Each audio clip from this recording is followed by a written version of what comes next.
এইগুলো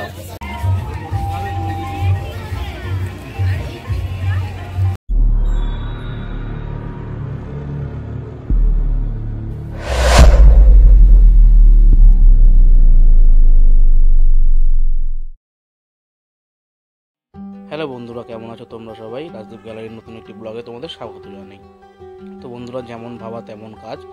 সকালবেলায় ভাবা যে সবাই বলতে আমি আর মৌ দুজনে দীঘায় যাব। রাত্রেবেলা ঠিক সেইভাবেই ডিউটির থেকে এসে এখন 7টা বাজে আমরা দীঘার জন্য রেডি।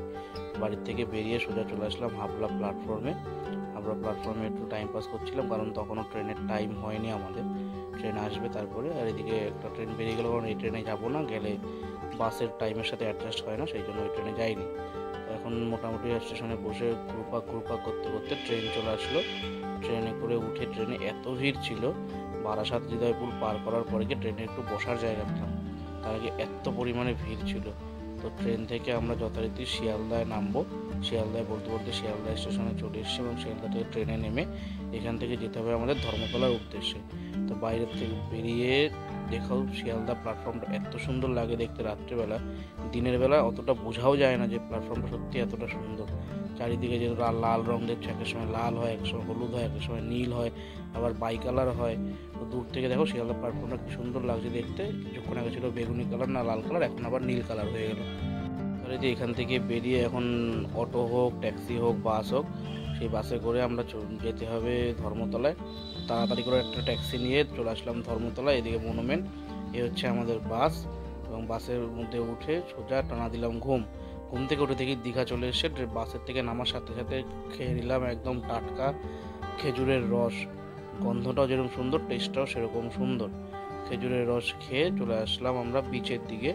এখন বাজে প্রায় 4:30 না 4টে বাজে আমার ঘড়িতে, যাই উল্টো করে ঘড়ি ধরা ছিল বলে অতটাও বোঝা যাচ্ছে না। এখন 4টের সময় দীঘার পরিবেশ পুরো শান্তশিষ্ট, কোনো লোকজন নেই, ভিড় নেই, আর সমুদ্রের জলের কলকল শব্দ।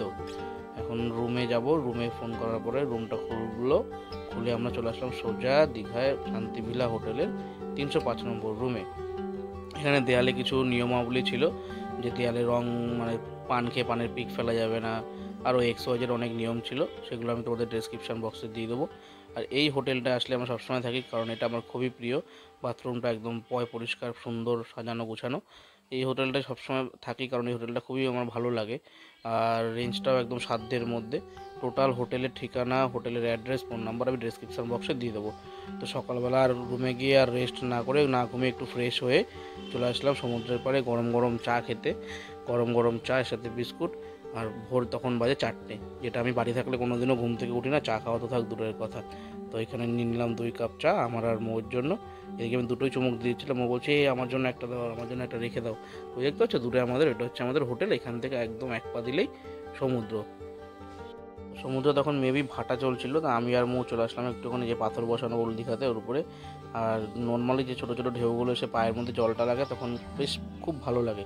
আর এত ঠান্ডা জল, আর ঠান্ডা ঠান্ডা হালকা হালকা ওয়েদার, যাক খুব ভালোই লাগে, মজাও লাগে।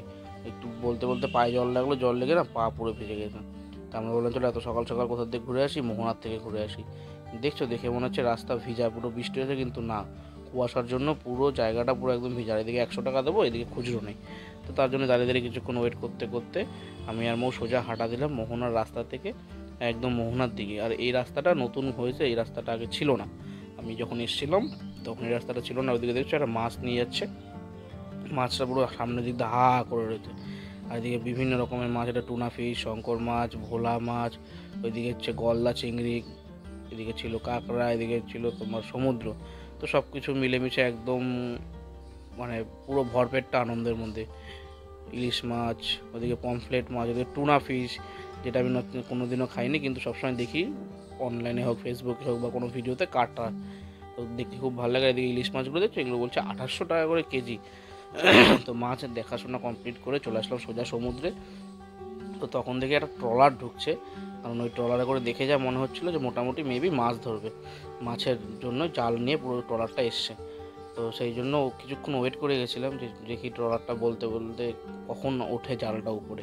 তো দেখার সাথে সাথে যেরকম ভাবা সেরকম কাজ, ওয়েট করে গেছে। আর এদিকে দেখছি কয়েকটা কাকা, এদিকে তোমার ওই দূরে দেখতে পাচ্ছ ছোটো ছোটো বল দেখা যাচ্ছে, ওগুলো হচ্ছে জালের উপরে থাকে, যাতে জালটা বোঝা যায় যে ওখানে জালটা আছে।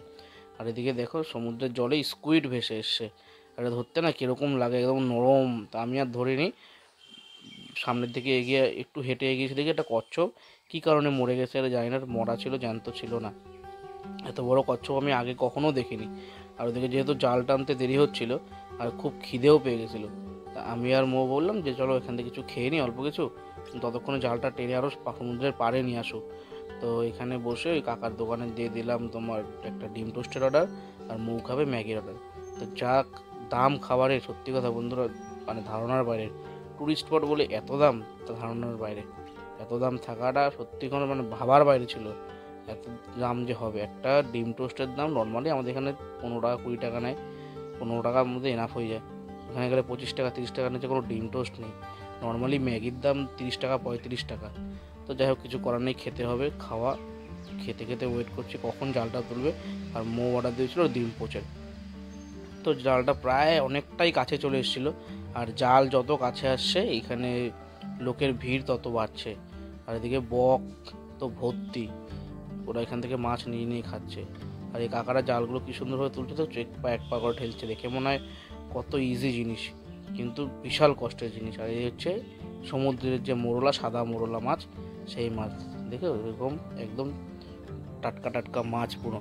আর বলতে বলতে যেরকম ভিড় দেখতে পাচ্ছ, যত কাছে আসছে, বললাম না, যত কাছে নিয়ে এসছে জালগুলো তত পরিমাণে লোকের ভিড়। আর ওদিকে মৌ ভিডিও কলিং করে দেখাচ্ছে বাড়ির সবাইকে যে মাছ ওঠা, আমি এরকম কোনোদিনও দেখিনি, ন্যাচারালি মাছ ধরা। তো এদিকে দেখতে দেখতে জাল পুরো তুলে যায়, মাছের মধ্যে প্রচুর মানে প্রচুর ভ্যারাইটিস মাছ। এই একটা দেখতে ছোট্ট একটা শঙ্কর মাছের বাচ্চা। আর এই মাছগুলোর আমি অনলাইনে সবসময় দেখি ভিডিও, কিন্তু নামটা ঠিক আমি জানি না, এর একটা অন্যরকম নাম আছে। এর মাছ নাকি খায় না, কিন্তু বাইরের দেশের লোকরা খায়। আর আমি এই মাছ ধরতে ভয় পাচ্ছি, আর এই ছোটো বাচ্চারা দেখছো একদম এক্সপার্ট মাছ ধরার জন্য, ঠিক আছে, একদম এটা ধরলে নিচটা ফুলে যায়। তোমরা কারা কারা এই মাছের নাম জানো তারা অবশ্যই কমেন্টে জানিও আমাকে যে এই মাছটা কী মাছ। মাছ ধরা দেখা কমপ্লিট করে আমরা সোজা এখন চলে যাব ওল্ড দীঘার উদ্দেশ্যে, আমাদের হোটেলের উদ্দেশ্যে। ওখান থেকে আমরা যাব একটুখানি অনুকূল ঠাকুরের মন্দিরে, কারণ ওখানে আজকে দুপুরবেলা আমরা খাওয়া দাওয়া করবো, সেটা তো বলতে যেতে হয়, তো সেই কারণে ওইখানে যাব। তো ওল্ড দীঘা এসে ভ্যানে করে আমরা মন্দিরের ভেতর ঢুকে গেলাম, এখানে ভিডিও করা যায় না, তো সেই কারণে এখানে বলে আমরা চলে আসলাম আবার আমাদের দীঘার হোটেলের উদ্দেশ্যে। তো খুব খিদে পেয়ে গেছিলো, তো আমি এখানে আসলে একটা স্যুপ সবসময় খাই, চিকেন মাঞ্চুরিয়ান স্যুপ, যেটা আমার খুবই প্রিয়। আমি বাড়ি থাকলেও খাই, এখানে এসেও এখান থেকেও খাই। তো এটা খুবই ভালো লাগে আর খুবই হেলদি খাবার।